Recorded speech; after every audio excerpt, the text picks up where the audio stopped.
everybody, Bob Menzies here, PGA teaching professional.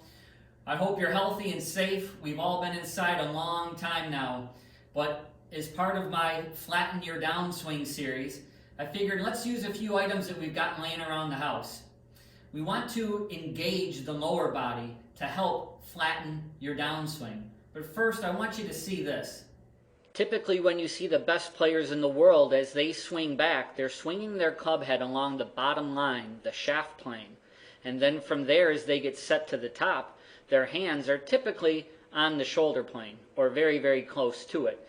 But then you'll start to see how the lower body is initiating the downswing move. And as that's happening, you'll notice the hands, the arms, the club, everything is starting to work underneath the shoulder plane, inevitably getting right in between, literally splitting the difference between the two planes. Getting in the slot is what it's often termed as. And then from there, they've got every chance in the world to get that club head right back down on plane each and every time. But again, notice the tremendous rotation of the lower body.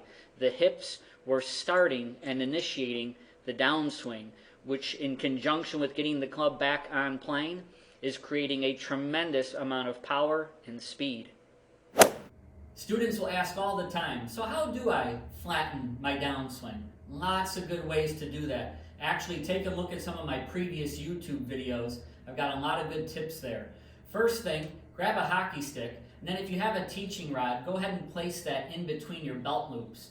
And then what you can do is slide it forward this way so that your elbow doesn't hit it on the way down. But the purpose of this is when you're looking down, you can see the stick turning and rotating. Again, it just gives a better visual as to what your lower body is doing to help shallow the shaft.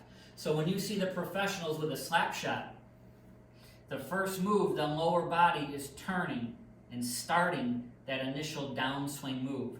When we see it from this down the line view, this way. Again, that's helping to shallow the shaft and flatten your downswing. I also like this because you can take it, flip it upside down, choke down about halfway, and then get the stick on the outside part of your ribs or your hip over here.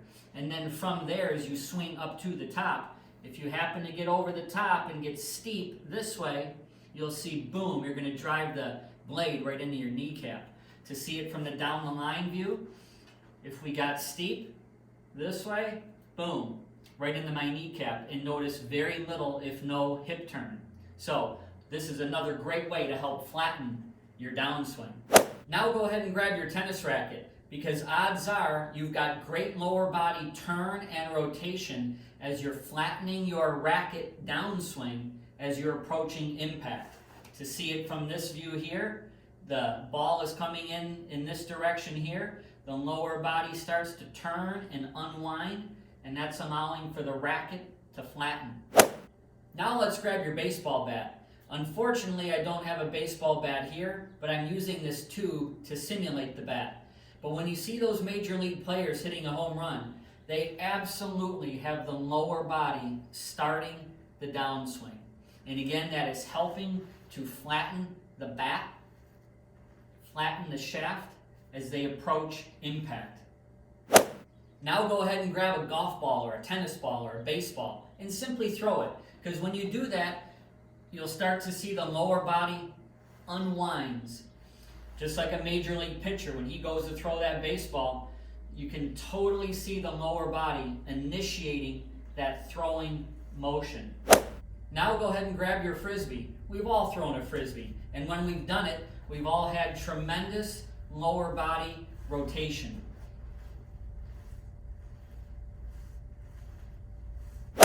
And lastly, your significant other has probably been asking you for over a month now to get out there and sweep out the garage or the shed.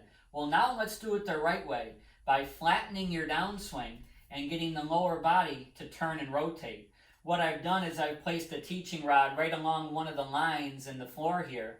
And now as you're sweeping, sweep from the inside. Get the lower body to engage, sweep from the inside. No more sweeping from the outside this way. If you need to contact me, feel free. Visit my website, bobmenzies.com. clubshaft.com.